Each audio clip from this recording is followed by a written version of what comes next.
Hello guys, good morning to all. My name is Shivam Tyagi. Welcome to Study Funda. So here's the complete newspaper analysis for 7th August 2020. Let's start the session. Our first news is regarding हाँ, RBI ने बोला है कि जो policy थी उन्हें ऐसी रखा जाए, जो उनकी अभी रेटें चल रही हैं, repo rate, reverse repo rate, उनको भी उन्होंने वैसी फिक्स कर दिया है। तो इसमें जानने के लिए हमारे इतना इंपॉर्टेंट ये नहीं था, इसमें कमेटी थी जो सारा काम करती है, वो है MPC, monetary policy committee, very important for the exam. क्योंकि अगर आरबीआई को कुछ भी अगर चेंज करना है, repo rate, reverse repo rate या कैसा भी कुछ भी चेंज करना है, तो इसी के थ्रू कर सकती है वो मॉनेटरी पॉलिसी कमेटी के थ्रू। अच्छा, दो होती हैं चीज़ें, एक मॉनेटरी होती है, एक फिस्कल होती है। तो आपको ये तो पता ही होगा मॉनेटरी पॉलिसी कौन सी होती है, जिसमें आरबीआई का रोल होता है। आरबीआई अगर कुछ करेगी तो मॉनेटरी पॉलिसी कहलाएगी। और फिस्कल पॉलिसी कौन सी होती है, अगर गवर्नमेंट ऑफ इंडिया कुछ करेगी तो वो फिस्कल पॉलिसी कहलाएगी। तो बस ये और चीज़ ध्यान रखिए, पहली चीज़ तो कि मॉनेटरी वो होती है जिसमें आरबीआई का रोल होता है, फिस्कल वो होती है जिसमें गवर्नमेंट ऑफ इंडिया का रोल होता है। अब आरबीआई ने जो ये मॉनेटरी पॉलिसी कमेटी बनाई, पहली चीज़ तो आप याद रखिए, आरबीआई ने बनाई है मॉनेटरी पॉलिसी कमेटी। ये किस एक्ट के थ्रू बनाई है, by amending RBI act of 1934। ये आरबीआई एक्ट है 1934 का, इसको अमेंड करके बनाई है एमपीसी। इसका काम क्या है, ये क्या क्या करती है, monetary policy using tools like the repo rate को देखती है, रिवर्स रेपो रेट को देखती है, बैंक रेट को देखती है, सीआरआर को देखती है। तो ये सारे इकोनॉमिक्स के टर्म है। मैं repo rate, reverse repo rate already आपको बता चुका हूँ। बैंक रेट तो वो होता है जिस दर पे बैंक किसी पैसा देती है, मतलब बैंक रेट मतलब ब्याज दर, अगर हिंदी में बोलूँ तो इंटरेस्ट रेट जिसे हम बोलते हैं इंग्लिश में। सीआरआर वो होता है कि बैंक के पास हमेशा इतना पैसा रहना चाहिए। आरबीआई बोलती है हर बैंक को, हर कॉमर्शियल बैंक को, कि आपके पास मिनिमम इतना बैलेंस होना ही चाहिए, ताकि अगर कोई भी सिचुएशन हो तो आप उससे डील कर सकें। तो कैश रिजर्व रेशियो, इससे नाम से पता चल रहा है, तो कैश रिजर्व रेशियो होता है। तो जो एमपीसी है वो इन सब चीज़ों में डील करती है। कैसे बनी है, आरबीआई एक्ट 1934 से बनी है। सबसे इंपॉर्टेंट ये है कि इसमें कितने मेंबर होते हैं, इसमें 6 मेंबर होते हैं। 3 गवर्नमेंट के मेंबर होते हैं और 3 आरबीआई से मेंबर होते हैं। तो गवर्नमेंट के जो मेंबर होते हैं उन्हें कौन अपॉइंट करता है, उन्हें सेंट्रल गवर्नमेंट अपॉइंट करती है 3 मेंबर्स को। और 3 मेंबर कौन से होते हैं, आरबीआई से होते हैं।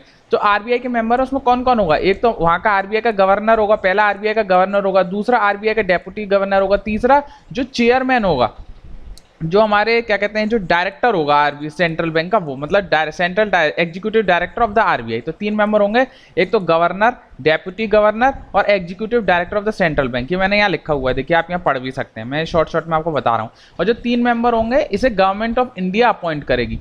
कोई भी सरकारी आदमी जो पहले से सरकारी आदमी है वो इसका मेंबर नहीं हो सकता। No government employ can be a member of MPC. जो सरकारी आदमी है वो ऑलरेडी वो एमपीसी का मेंबर नहीं हो सकता है। ये 4 साल के लिए बनता है, कोई भी मेंबर होगा 4 इयर्स के लिए होगा।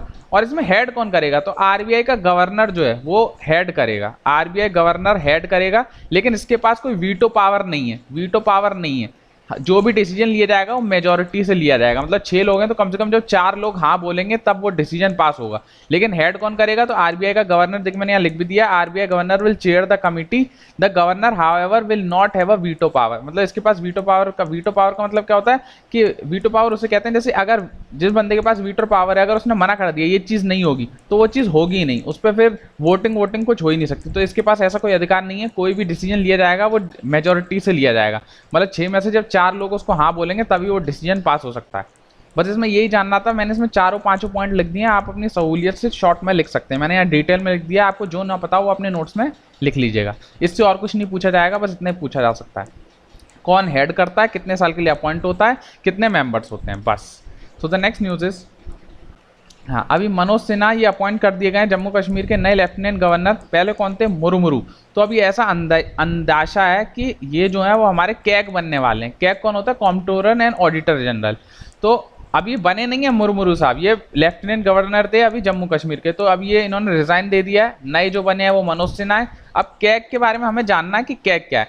सबसे पहले आप लक्ष्मीकांत में जाके प्लीज पढ़िएगा कैग क्या है, मैं यहाँ तो बता ही रहा हूँ, लेकिन go through the chapter of CAG in Laxmikanth. तो कैग किस आर्टिकल में रखा गया, सबसे पहले आर्टिकल है 148, इसमें रखा गया है कैग को। और इसे अपॉइंट कौन करता है, इसे अपॉइंट करता है प्रेसिडेंट ऑफ इंडिया, अपॉइंट करता है under the warrant in hand. फिर इसको not eligible for further employment, not eligible, ये एलिजिबल नहीं है फॉर फर्दर एम्प्लॉयमेंट। कौन, कैग, बाद में इसको एम्प्लॉयमेंट नहीं हो सकता। और इसे निकाला जा सकता है 2 कंडीशन पे, या तो प्रूव्ड मिसबिहेवियर हो या इनकैपेसिटी हो। इन 2 केस में इनको कैग को हम निकाल भी सकते हैं। ये ऑडिटिंग का काम करता है, ऑडिट करेगा कौन, किस किस को, कंसोलिडेटेड फंड ऑफ इंडिया हो या क्या कहते हैं पब्लिक फंड ऑफ इंडिया हो, या कोई भी ऐसा फंड जिसे फाइनेंस कर रहा हो स्टेट ये सेंटर जिस चीज को भी फाइनेंस करेगा, जिस चीज के लिए पैसे देगा, उसकी ऑडिट कैग करेगा। भले स्टेट में कंसोलिडेटेड फंडेड ऑफ स्टेट हो और पब्लिक फंड ऑफ स्टेट हो, सबकी ऑडिटिंग कैग ही करता है। एक ही ऑर्गेनाइजेशन है जो सारा ऑडिटिंग का काम करती है। बस इसमें यही जानना है ये किस किस का ऑडिट नहीं करती है। बहुत बार एक्सेप्शन में बता देता हूँ, ये ऑडिट किसका नहीं करती, और ये ऑडिट एलआईसी का नहीं करती, ये ऑडिट एसबीआई का नहीं करती, इन सब का ये ऑडिट नहीं करती है कैग। एक चीज तो ये इंपॉर्टेंट ध्यान रखिएगा।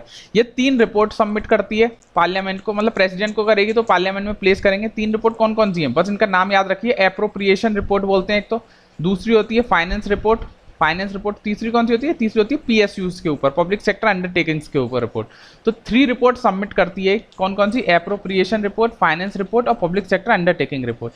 ये सारा आपका स्टैटिक का पार्ट है, अगर आप लक्ष्मीकांत खोल के पढ़ेंगे आपको सब मिल जाएगा जो भी। फिर भी मैंने यहाँ 90% वो चीज़ बता दी है जो आपके एग्जाम में पूछी जाएंगी शॉर्ट में, तो आप इसमें रीड कर सकते हैं। Please go through the chapter. So the next news is, हाँ अभी ये इनकी डेथ हो गई तो रेस्ट इन पीस। बस हमें पर्सनल न्यूज़ है इसलिए इनका नाम ध्यान रखना पड़ेगा, सादिया डेहलवी।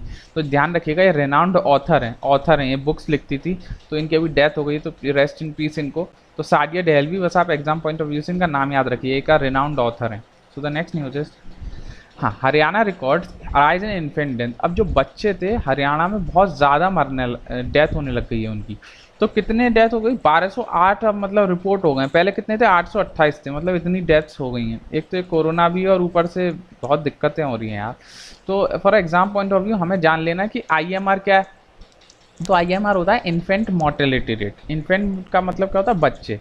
अगर इन्फेंट मोर्टेलिटी रेट की डेफिनेशन क्या है, नंबर ऑफ इन्फेंट्स, मतलब जो बच्चे हैं वो डाई मतलब मर जाएं पर 1000 पैदा होने पर।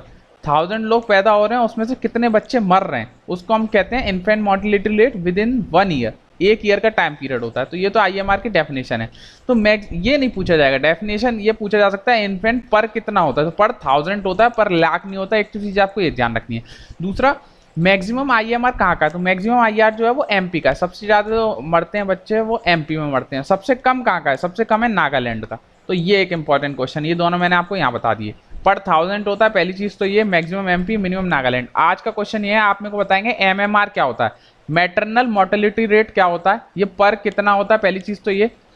दूसरा, मैक्सिमम मैटरनिटी मोर्टेलिटी रेट कहाँ है और मिनिमम कहाँ है, ये आज का क्वेश्चन है। आज मेरे को बताएंगे आप, वेरी इंपॉर्टेंट क्वेश्चन है, बहुत important for exam point of view. कल का मैं आंसर दे देता हूँ। आंसर था गोदावरी, जो सबसे बड़ी पेनिनसुलर रिवर है, गोदावरी उसका आंसर है। जिन लोगों ने दिया बहुत अच्छा आंसर दिया, very good. So the next news is, हाँ अब यह इसमें एक एडिटोरियल में छोटा सा पार्ट था। देखिए इसमें लिखा है ग्लोबल हंगर रिपोर्ट। तो सबसे पहले ग्लोबल हंगर रिपोर्ट निकालता कौन है, तो इफ्प्री। आप ऐसे शॉर्ट में याद रखिए, इफ्प्री ये निकालता है। इसमें इंडिया की रैंक कितनी है, 102। अब देखिए इंडिया की रैंक जो है वो इनसे भी बेकार आई है। देखिए जो इनके नेबर हैं, नेपाल, पाकिस्तान, बांग्लादेश, मतलब इन लोगों की हमसे अच्छी रैंक आई है। अब देखिए क्या बोले, इतनी भुखमरी है इंडिया में। हाँ ये भी एक केस है कि इंडिया की पॉपुलेशन ज़्यादा है, तो उस हिसाब से तो हम फिर भी ठीक ही हैं, लेकिन हमारे नेबर से भी हमारी रैंक कम है। तो ये एक इंपॉर्टेंट पॉइंट है। अगर एग्जाम में आ जाता है कि हमारी इनसे ज़्यादा है, तो नहीं, नेपाल, पाकिस्तान, बांग्लादेश इनसे भी हमारी कम है। तो ग्लोबल हंगर रिपोर्ट में इंडिया की रैंक कितनी है, 102। निकालता कौन है, इफ्प्री, IFPRI, इफ्प्री निकालता है। बस इसमें ये ध्यान रखना और कुछ नहीं। सो द नेक्स्ट न्यूज इज, हाँ अब 5 डेथ, ये आपको पता है बाढ़ बारिश बहुत ज़्यादा हो रही है। तो आज इसमें जो रिवर है कल मैंने पूछा था कि आप सबको रिवर देनी है, तो मैक्सिमम लोग हाँ बोल रहे थे।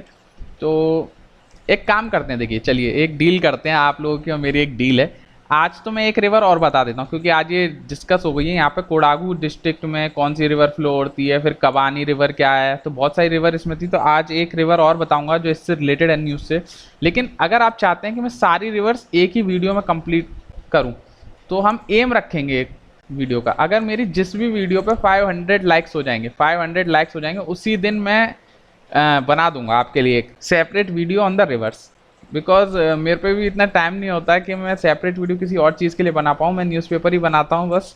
तो लेकिन मैं फिर भी कोशिश करूंगा कि आपके लिए एक रिवर्स की सेपरेट वीडियो बना दूं। जिस भी वीडियो पे मेरी एडिटोरियल वीडियोस पे 500 लाइक्स हो जाएंगे, उसके बाद मैं रिवर्स का एक सेपरेट वीडियो बना दूंगा, उसमें सारी रिवर्स होंगी। लेकिन आज एक इंपॉर्टेंट रिवर इधर डिस्कस करनी है। कल मैंने आपको यमुना बता दी और मैंने शायद आपको कृष्णा बताई है। हाँ कृष्णा बताई, ये 2 रिवर मैंने आपको बता दी है। आज जो रिवर मैं बताऊंगा वो आज मैं शायद आपको कावेरी बताता हूँ। हाँ कावेरी रिवर, तो वेरी इंपॉर्टेंट कावेरी रिवर। अच्छा, सबसे पहले कावेरी रिवर किन किन स्टेट से निकलती है? तो 3 स्टेट से निकलती है, कर्नाटक, केरल, तमिलनाडु। पहली चीज तो याद रखनी है। इसका ओरिजिन कहाँ है? तो वेस्टर्न घाट से निकलती है, अंदर ताल कावेरी कोडागु, ये जगह का नाम याद रखना ही पड़ेगा, ताल केवारी कोडागु, यहाँ से निकलती है। किस जगह से? कर्नाटक से। तो कर्नाटक से निकलती है, वेस्टर्न घाट में एक ये ताल केवेरी कोडागु, ये ब्रह्मगिरी हिल्स में है कहीं, ब्रह्मगिरी, आपको अगर हिल का नाम पूछ ले तो ब्रह्मगिरी हिल्स में आता है तालकेवेरी कोडागु। अब इसकी राइट बैंक और लेफ्ट बैंक, तो ये तो इसकी राइट बैंक हो गई और ये ऊपर वाली इसकी लेफ्ट बैंक हो गई।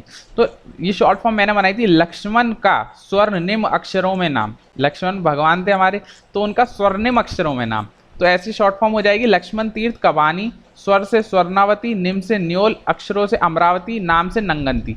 फिर हम शिमला जाते हैं घूमने, तो मैंने यहाँ ट्रिक बनाई थी, हम यहाँ शिमला आकर चोरी तो नहीं करेंगे। लोग होटल में जाते हैं, बहुत चीज़ें चुरा लाते हैं, शैम्पू और टॉल ऑल। तो मैंने ऐसे बनाई थी, हम यहाँ शिमला आकर चोरी तो नहीं करेंगे। तो हमसे क्या होता है? हेमवती, यज्ञची, शिमशा, अकरावती, छोबरी, तुरुनु मित्तल और कोलीदम। आप कैसे भी याद कर लीजिए, मैंने एक ही जगह आपको सारी ट्रिब्यूटरीज लिख दी हैं। आप ढूंढने जाएंगे आपको बहुत टाइम लगेगा। अगर आप ट्रिक भी याद नहीं रखते, ट्रिक की कोई दिक्कत वाली बात नहीं, आप ट्रिब्यूटरी का नाम जरूर याद रखिएगा। तो मैंने राइट बैंक और लेफ्ट बैंक अलग अलग लिख दी है। अच्छा, इसमें water throughout the year रहता है कावेरी में। इंपॉर्टेंट क्वेश्चन ये है कि इसमें water throughout the river रहता है, क्योंकि देखिए आपको ध्यान होगा ये फ्लो कहाँ करती है? यहाँ से करती है, यहाँ से कहीं फ्लो करती है। तो जब यहाँ से साउथ वेस्ट मानसून जाता है तब भी इसमें बारिश आ जाती है, और जब यहाँ से रिट्रीटिंग मतलब नॉर्थ वेस्ट मानसून आता है तो भी इससे पास होगा, तब भी इसमें बारिश आ जाएगी, बारिश का पानी आ जाएगा। तो इसमें वाटर जो है थ्रू आउट द ईयर रहता है। तो मैंने यहाँ लिख भी दिया, water throughout the year. Upper catchment area receive during south west monsoon, ऊपर का एरिया जो है उसको बारिश मिलती है साउथ वेस्ट मानसून में, और लोअर कैचमेंट एरिया जो है उसको बारिश मिलती है नॉर्थ ईस्ट मानसून में। मतलब अपर कैचमेंट ये वाला एरिया हो गया, इसमें मिलती है इस वाली मानसून से, साउथ वेस्ट वाले से, और लोअर वाला ये हो गया तो इसको मिलती है नॉर्थ वेस्ट मानसून से। तो मानसून का एक सेपरेट टॉपिक अगर आप बोलोगे तो मानसून के पास मैं पढ़ा सकता हूँ, बहुत अच्छा नोट्स है। यार बहुत कुछ है पढ़ाने के लिए, मैं क्या क्या पढ़ाऊँ, कोई बात नहीं, अभी मैं जितना बता रहा हूँ उतना ध्यान रखिएगा। तो इसमें बस यही याद रखने वाली बात है। तो ट्रिब्यूटरी मैंने आपको यहाँ बता दी, water throughout the year, इससे जो भी पूछा जा सकता है मैंने यहाँ बता दी। हाँ, reservoir, please remember the reservoir, Krishna Raja Sagar reservoir और स्टैनली रिजर्वायर, ये दो इसमें आता है। कावेरी फॉल तो आपको पता है, ये हमारे क्या कहते हैं ईस्टर्न रिवर से, और ये हमारी बे ऑफ बंगाल की तरफ चली जाती है। बस इतना याद रखिए। कृष्ण राजा सागर डैम आपको ध्यान रखना पड़ेगा। कल मैंने पढ़ाया था नागार्जुन सागर डैम, श्री शालम डैम और अलमाटी डैम, ये 3 डैम थे। किस रिवर में थे? कृष्णा रिवर में थे। अगर आपको ध्यान होगा तो प्लीज रिमेंबर इट। इसमें कौन सा? इसमें कृष्ण राजा सागर डैम है। So the next news is, मैं सारी वीडियो बनाऊंगा, एम मैंने आपको बता दिया 500 लाइक जितने हो जाएंगे उसके बाद मैं एक रिवर की सेपरेट वीडियो बना दूंगा। चलिए, so the next news is, हाँ, India rejects China UNSC move on Kashmir. अब चाइना से अपना काम हो नहीं रहा, दूसरों के में बोल रहा है। अब चाइना कह रहा है कि एक क्लोज मीटिंग कर लेते हैं ऑन द कश्मीर। तो इंडिया ने साफ मना कर दिया, ये हमारा बायलेटरल मामला है इंडिया पाकिस्तान का, हम अपने आप समझ लेंगे, आपको बीच में आने की कोई ज़रूरत नहीं है। अब चाइना खुद इतनी गंदगी फैला रखा है साउथ चाइना सी में, वहाँ पर कोई दिक्कत नहीं है, लेकिन बीच में टांग अड़ानी है। चलिए कोई बात नहीं, for the exam point of view हमें पता होना चाहिए यूएनएससी क्या है। अब यूएनएससी में सबसे पहले कितने मेंबर्स आते हैं? तो इसमें 15 मेंबर आते हैं। 15 में कैसे? 5 परमानेंट मेंबर होते हैं और 10 नॉन परमानेंट मेंबर होते हैं। तो 5 जो परमानेंट मेंबर हैं ये हैं China, France, Russia, UK, US. तो आपको एक तो याद रखना पड़ेगा, इन 5 के पास वीटो पावर है। इनमें से कोई एक भी अगर मना कर देगा कि ये काम नहीं होगा तो नहीं होता। इसी वजह से चाइना जो है हमारी परमानेंट जो सीट हमें चाहिए यूएनएससी में उसको नहीं लेने दे रहा है, क्योंकि हर बार ये वीटो कर देता है। बाकी के 4 लोग हमारे लिए रेडी हैं परमानेंट यूएनएससी मेंबरशिप के लिए, लेकिन ये चाइना जो है हर बार हमारे लिए मना कर देता है क्योंकि इसके पास वीटो पावर है। तो ये तो 5 परमानेंट मेंबर होगा। 10 जो नॉन परमानेंट मेंबर हैं वो ऐसे होते हैं, 3 अफ्रीका से, 2 एशिया से, 2 लैटिन अमेरिका से, 2 वेस्टर्न यूरोप से, 1 ईस्टर्न यूरोप से। तो आपको ध्यान होना चाहिए जो 10 नॉन परमानेंट मेंबर हैं वो 2 साल के लिए चुने जाते हैं जो नॉन परमानेंट है, और इंडिया भी इस साल इसका मेंबर है। 10 में से एक जो मेंबर है नॉन परमानेंट वो इंडिया भी है। तो अगर क्वेश्चन आ जाता है India is a non permanent member of UNSC, तो हाँ वो सही है। अभी प्रेजेंटली इंडिया जो है वो नॉन परमानेंट मेंबर है यूएनएससी का। तो ये जो यूएनएससी क्या है, इसका ये स्टेबिलिटी करनी होती है, पीस एंड स्टेबिलिटी मेंटेन करनी होती है इसको। कोई भी 2 देश के बीच में अगर कोई भी प्रॉब्लम है तो उसको रिजॉल्व करने में ये काम आती है। ये ओनली यूएन की बॉडी है जिसके डिसीजंस बाइंडिंग है, जिसके डिसीजंस बाइंडिंग बस आपको ये ध्यान रखना, ओनली यूएन एजेंसी जिसकी डिसीजंस आर बाइंडिंग, यहाँ लिखा भी है that member state are oblige to implement, मतलब कोई भी डिसीजन ये देंगे तो वो मानना ही पड़ेगा। अगर कल यूएनएससी बोल देती है पाकिस्तान को कि जो हमारे जादव जी बंद हैं उनको रिहा करो, तो उसे करना पड़ेगा तो यूएनएससी के पास इतनी पावर। तो आपको जो ध्यान रखना है बस याद रखना है, 5 permanent member, 10 non permanent member, India is recently non permanent member for a 2 years term.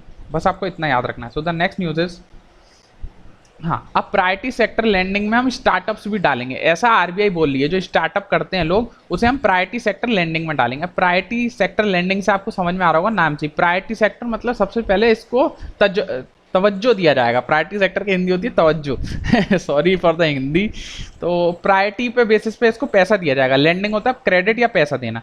तो किन कैटेगरी जो आती है जो प्रायोरिटी सेक्टर में लैंडिंग में आती है, तो प्लीज रिमेंबर ये 8 कैटेगरीज हैं जो प्रायोरिटी सेक्टर लैंडिंग में आती हैं, टोटल 8 कैटेगरीज। तो पहली है एग्रीकल्चर, दूसरा एमएसएमई, तीसरा एक्सपोर्ट क्रेडिट, चौथा education, housing, social infrastructure, renewable energy और अदर्स। अदर्स में जो हमारे पर्सनल लोन्स वगैरह होते हैं उनको भी कोई कोई जो छोटे टर्म पे लेता है उसमें हम अदर्स में डाल देते हैं। तो ये 8 चीजें, आपको कैटेगरीज का कम से कम नाम तो ध्यान होना चाहिए बस। और कितना देना पड़ेगा प्रायोरिटी सेक्टर लैंडिंग में, तो शेड्यूल कमर्शियल बैंक को 40% देना होगा। शेड्यूल कमर्शियल बैंक कौन सी होती है, हमारी जैसे एसबीआई मानिए, जैसे हमारी पीएनबी मानिए, या प्राइवेट वाली जो है उन सबको कम से कम 40% देना होगा। जो उनके पास टोटल पैसा है उसका 40% उन्हें प्रायोरिटी सेक्टर लैंडिंग में देना होगा। पहली चीज तो ये। फिर दूसरी कहिए आरआरबी और एसएफबी क्या होती है, ये रीजनल रूरल बैंक्स और स्मॉल फाइनेंस बैंक। आप याद रखिएगा, रीजनल रूरल बैंक और स्मॉल फाइनेंस बैंक, इनको कम से कम 75% देना होता है। किसको, प्रायोरिटी सेक्टर लैंडिंग को। तो एससीबी को 40%, आरआरबी एसएफबी को 75%, और फॉरेन बैंक जो बाहर की बैंक है जिनकी 20 से ज्यादा ब्रांच है, इंडिया में जिनकी 20 ब्रांच से ज्यादा है, उनको 40% देना होगा प्रायोरिटी सेक्टर लैंडिंग में। तो 3 कंडीशन है, very important for the exam. कभी कोई डायरेक्ट पूछ लेता है कि आरआरबी और एससीबी कितना परसेंट देंगे प्रायोरिटी सेक्टर लैंडिंग में, तो 75% देंगे। शेड्यूल कमर्शियल बैंक कितना देगा, 40% देगा। कौन कौन सी प्रायोरिटी सेक्टर लैंडिंग में आते हैं, तो 8 ये आती है, मैंने 8 का 8 लिख दिया। मैं आपको वही चीज बताता हूँ जो एग्जाम पॉइंट ऑफ व्यू से होती है। मुझे पता है कि यूपीएससी टारगेट कहाँ करेगा, किस क्वेश्चन में आपको उलझा देगा। तो यहाँ लिखा भी है, देखिए, banks are required to assign 40% of the net adjusted, इतना इतना इतना। ये आपके काम की चीज नहीं है, आपको 40% ध्यान रखना है कि टोटल जो है कि उसका 40% प्रायोरिटी सेक्टर लैंडिंग में देना पड़ेगा। अगर आरआरबी है, एसएफबी है, तो उसका 75% देना पड़ेगा। फॉरेन की बैंक है तो उसे भी 40% से ज्यादा देना, 40% तो देना ही देना पड़ेगा अगर उसकी 20 से ज्यादा ब्रांच है इंडिया में तो। So the next news is are over. So I think you like my lecture. Please like, share and subscribe. जो लोग देख रहे हैं वो 1 लाइक 1 शेयर करेंगे। अब तो आपको लाइक करना ही पड़ेगा जस्ट किडिंग, जो करना चाहे वो करे। मैं वैसे भी बना दूंगा, आप नहीं भी लाइक करेंगे तो भी बन जाएगा, लेकिन प्रॉब्लम ये है कि थोड़ा टाइम कंस्ट्रेंट है, वरना मैं बना दूंगा। आपके एग्जाम से पहले तो बना ही दूंगा, कोई दिक्कत नहीं है। For separate video on reverse, बहुत सारे टॉपिक हैं जो हम लोग कवर करेंगे अभी स्टैटिक में भी। लेकिन जो लोग समझते हैं कि मैं केवल करंट पढ़ा रहा हूँ, तो आप देखिएगा मैं करंट तो उसमें से 30% बता रहा हूँ। बाकी जो न्यूज़ है वो आपको जो एग्जाम में आएगी वो बाकी स्टैटिक और करंट को मिक्स करके आती है न्यूज़, इसीलिए मैं ज़्यादातर फोकस स्टैटिक पे भी करता हूँ। जो लोग वीडियो नहीं देख रहे हैं कि सोच रहे हैं कि सर केवल करंट अफेयर पढ़ा रहे हैं, तो ऐसा नहीं है, मैं दोनों चीज़ मिक्स करके पढ़ा रहा हूँ। ये उनके लिए भी फायदा है जो लोग रिवीजन चाहते हैं, तो उनका रिवीजन हो रहा है। अगर आप लोगों को पहले से चीज़ें पता थी तो आप लोगों का रिवीजन हो रहा है, बढ़िया बात है। 4 मंथ्स बचा है तो प्लीज़ अच्छे से मेहनत करिए। जो लोग बन जाएंगे तो रोशन होगा देश का नाम। So please like, share and subscribe. Thank you all guys. Bye bye. Take care.